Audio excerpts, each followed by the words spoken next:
In the summer of 1943, across a wide bulge in the front lines of Eastern Europe, two massive armies prepared for a confrontation that would become the largest tank battle in history. Fields of wheat and small villages lay under the blazing sun, deceptively calm, while beneath the surface thousands of mines were buried.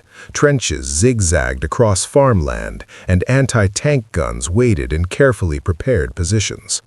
The coming storm near Kursk would not be a sudden surprise attack, but a deliberate, fully anticipated collision of armored power, where preparation, intelligence, and endurance would decide the outcome.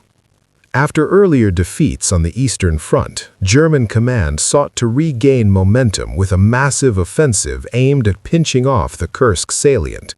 The plan, known as Operation Citadel, called for armored thrusts from north and south to encircle Soviet forces trapped inside the bulge.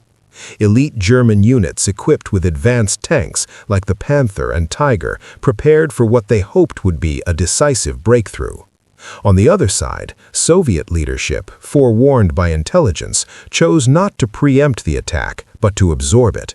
Instead of rushing forward, they built one of the most extensive defensive networks of the war. Layered minefields, anti-tank ditches, fortified strongpoints, artillery zones, and concealed reserves waiting behind the lines. When the offensive began in July, artillery fire lit up the horizon before dawn.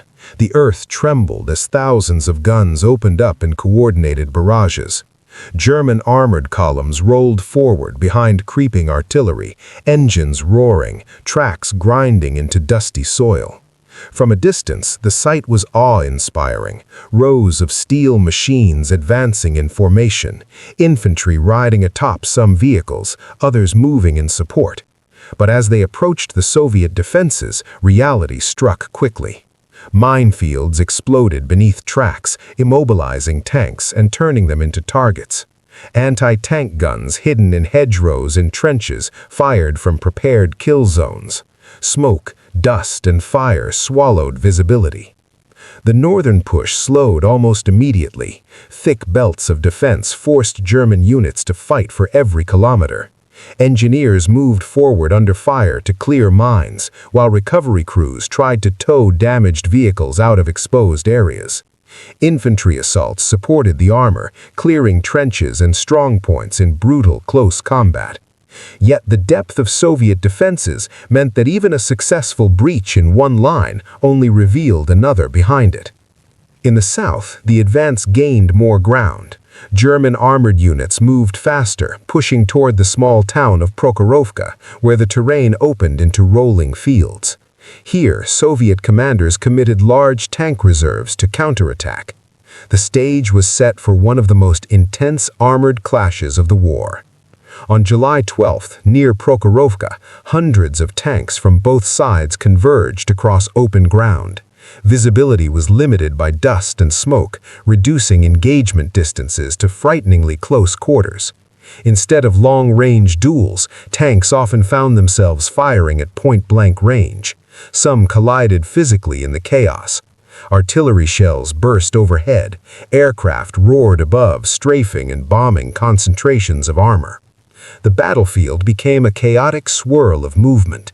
T-34s charging forward, German Tigers firing powerful shells that could penetrate at long range, self-propelled guns maneuvering for better angles, infantry clinging to whatever cover they could find. Command and control grew difficult. Radios crackled with urgent messages, but confusion reigned as units lost contact or misjudged positions. While German tanks often had superior optics and armor, Soviet forces compensated with numbers, mobility, and relentless counterattacks. Waves of tanks pressed forward, sometimes accepting heavy losses to disrupt German formations. The sheer density of fighting reduced technological advantages. Dust clouds obscured targeting, wrecked vehicles blocked lines of sight, burning machines created walls of flame and smoke. Air power played a major role as well. Aircraft from both sides attacked concentrations of armor and supply routes. The skies above Kursk saw constant dogfights and bombing runs.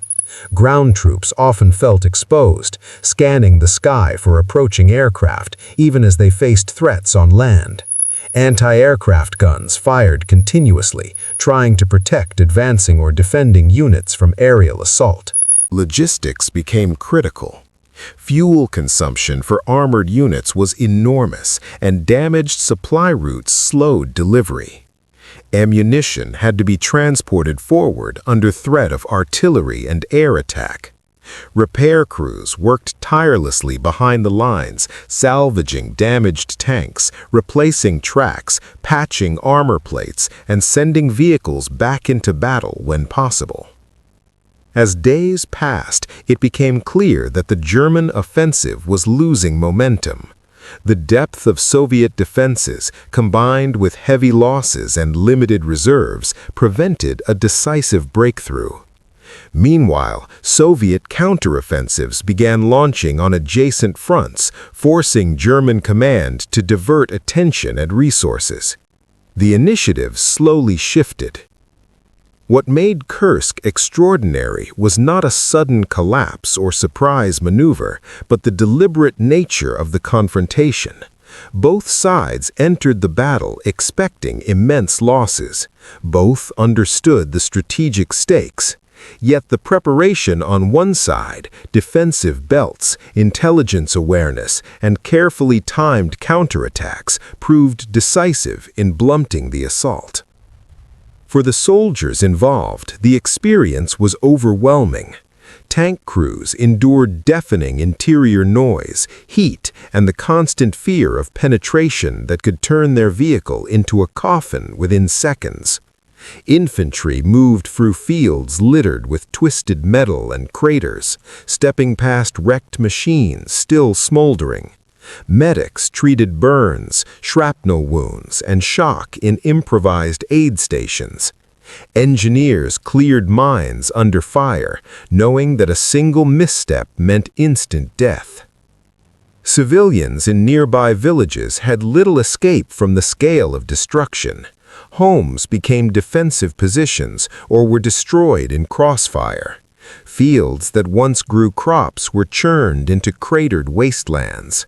The environmental toll was immense, with landscapes scarred for years afterward. Strategically, the failure of the German offensive at Kursk marked the last major attempt to regain initiative in the east.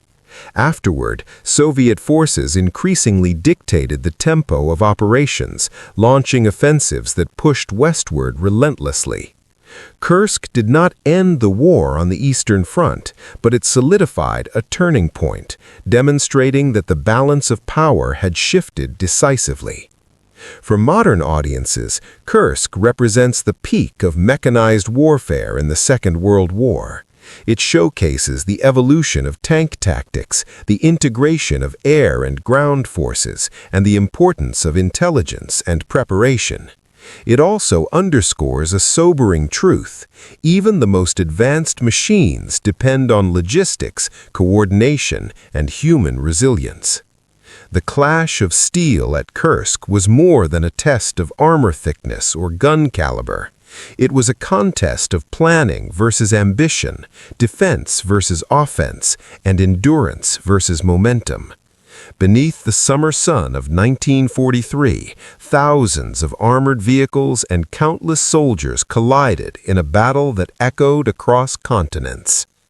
When the guns fell silent and smoke cleared, the fields around Kursk were strewn with wreckage, silent reminders of one of history's greatest armored confrontations.